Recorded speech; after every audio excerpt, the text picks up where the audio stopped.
হিসাবে রাজনীতি করার জন্য নয়, কিছু সত্যি কথা বলার জন্য। আপনারা সুশিক্ষিত সমাজ, আপনি দেখেন অনেকে কৃষক কার্ড, ফ্যামিলি কার্ড এগুলো নিয়ে খুব ট্রোল করা হচ্ছে, কিন্তু আপনি কি জানেন এই বাংলাদেশে এক সময় দেখেন আলুর দাম এত 100 টাকা, আবার দেখেন আলু কেউ কিনে না, কিন্তু উৎপাদন যে করে তার তো খরচ আছে। আমাদের এই সবগুলি কার্ডের প্রধান উদ্দেশ্য উৎপাদক কি পরিমাণ উৎপাদন করবে, বাজার চাহিদার উপরে ভিত্তি করে উৎপাদক উৎপাদন করবে, তাহলে এক্সেস উৎপাদন হবে না, বাজার মূল্য পড়বে না। আবার লিমিটেড ওইভাবে যখন উৎপাদন হবে, ক্রেতা তার ন্যায্য মূল্যে কিনতে পারবে, বিক্রেতা ন্যায্য মূল্যে বিক্রি করতে পারবে।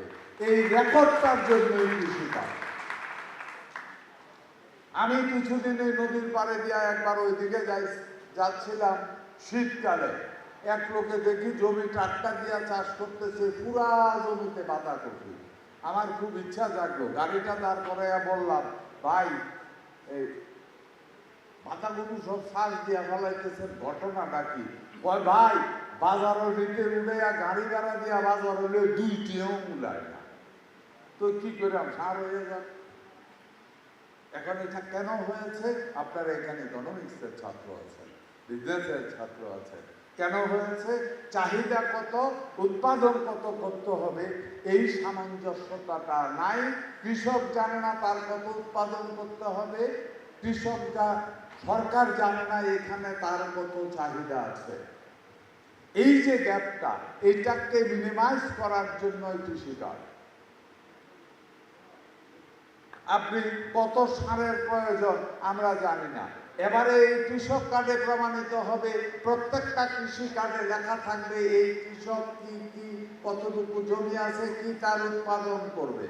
এবং যদি সে এক্সেস উৎপাদন করতে থাকে, সে তার এলাকার অফিসারকে গেলেই বলল, ভাই আমি অমুক গ্রামের অমুকটা চাষ করতে চাই, আমি এটা চাষ করব, সে কম্পিউটার টিপা বলবে, ভাই সরি এই ইউনিয়নে অথবা এই ইউনিয়নের ভিতরে এই ওয়ার্ডের ভিতরে আপনি মাত্র আর 1 বিঘা জমিতে এটা চাষ করতে পারবেন, এরপরে এটার কোটা শেষ। এরপরে যদি করেন নিজ দায়িত্বে করবেন।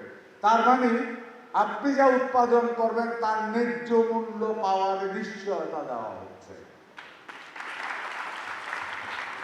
আপনারা দেখেছেন আমি সংসদে বলেছি, আমি সংসদে একদিন বক্তৃতা দিচ্ছি, আমার স্পিকার সাহেব বলল, মাননীয় মন্ত্রী আপনি কম সময় করে বক্তৃতাটা দেন, সময় কমান। আমি বললাম, মাননীয় স্পিকার এখানে যতজন এমপি আছে সবাই মন্ত্রী আছে বা এমপি হয়েছে, এর যারা ভোটার তার ভিতরে শতকরা 75 জন হলো কৃষক ডিরেক্টরি ইনডাইরেক্ট। তার মানে এই সংসদের 75% ওন করে বাংলাদেশের কৃষক, আর আমি সেই 75% কৃষকের প্রতিনিধি, কৃষিমন্ত্রী। আপনি আমারে কইতেছেন কম করে দিতে, বেশি সময় টাকার লাগিয়া। এরপরে বলে না ঠিক আছে, এবার আপনি বলেন। আপনারা দেখেন বাংলাদেশে সোলার পাওয়ার আমরা চেষ্টা করছি, যদি সম্ভব হয় আগামী 1 বছরের মধ্যে সারা বাংলাদেশের যত ডিপ টিউবওয়েল এবং শ্যালো টিউবওয়েল আছে, আমরা পারবো, জানি না পারবো কিনা, অনেক ফর্মালিটির প্রশ্ন, এগুলিকে যদি আমরা সোলারে কনভার্ট করে বলি, আল্লাহ মাটির নিচে পানি নিচে মাথার উপরে সূর্য দিছে, ওই সূর্য থেকে তাপ পাই না পানি উঠানো, 2 পয়সার ডিজেলও খরচ নাই, 2 পয়সার ইলেকট্রিসিটিও খরচ নাই। তা যদি করতে পারি, আবার ধানের প্রোডাকশন রেট কমে যাবে। কমবে কিনা?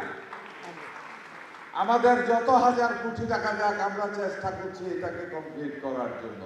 আপনাদের কলেজে এসে এই কথাগুলি বলার কারণ, আমরা এখানে যারা আছি এদের ভিতরে 90% উপরে লোক তার পিতা, তার মাতা অথবা তার পুরা পরিবার কৃষির সাথে জড়িত।